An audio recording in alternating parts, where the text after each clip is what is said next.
Heparin एक anticoagulant होता है जो थ्रोम्बिन को बाइंड करके ब्लड की क्लॉटिंग होने से रोकता है। हिपेरिन इंजेक्टेबल फॉर्म में आता है। हिपेरिन का रूट होता है आईवी और सबक्यूटेनियस। कभी भी हिपेरिन को आईएम रूट से नहीं दिया जाता है, क्योंकि 90 डिग्री पर बहुत ज़्यादा ब्लड वेसल रप्चर होती है और इंजेक्शन हिपेरिन दे रहे हैं तो वो वहाँ पे क्लॉटिंग भी नहीं होने देगा, जिससे हीमेटोमा बन जाएगा। इसलिए हिपेरिन को कभी भी आईएम रूट से नहीं देगा। हिपेरिन दो प्रकार का होता है, अनफ्रैक्शनेटेड हिपेरिन और low molecular weight heparin. Unfractionated जो हिपेरिन होता है, इसी में हम एपीटीटी मॉनिटर करते हैं और इसका जो रूट होता है वो सबक्यूटेनियस और आईवी होता है। एपीटीटी की नॉर्मल रेंज होती है 20 से 36 सेकंड, लेकिन जब हिपेरिन देते हैं तो उस टाइम एपीटीटी की जो वैल्यू होती है वो 1.5 से 2.5 गुना बढ़ जाती है। इसलिए हिपेरिन के टाइम जो एपीटीटी की वैल्यू होती है वो होती है 50 से 90 सेकंड।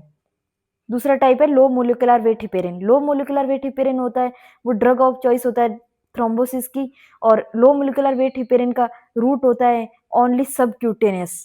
इसके एग्जांपल है एनोक्साप्रिन, टिंजाप्रिन, डाल्टेप्रिन। ये जो सब इंजेक्शन होते हैं वो लो मोलिकुलर वेट हिपेरिन के होते हैं और इनको सिर्फ सबक्यूटेनियस रूट से दिया जाता है। हिपेरिन का यूज इन विवो भी होता है और इन विट्रो भी। इन विवो यूज होता है आफ्टर कार्डियक सर्जरी और during hemodialysis. In vitro use होता है एबीजी एनालिसिस और वीबीजी एनालिसिस में।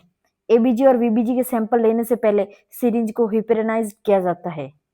हिपेरिन प्रेगनेंसी में भी एक सुटेबल एंटीकोगुलेंट है, क्यों? क्योंकि ये प्लेसेंटा को क्रॉस नहीं करता है। जिन पर्सन में हिपेरिन थेरेपी चल रही होती है उनमें सीबीसी भी मॉनिटर करते हैं, क्योंकि हिपेरिन जो होता है मेगाकैरियोसाइट में जाके उनका टूटना बंद करा देता है, जिससे बॉडी में प्लेटलेट्स का निर्माण नहीं होता है, जिससे प्लेटलेट्स डिक्रीज हो जाती है।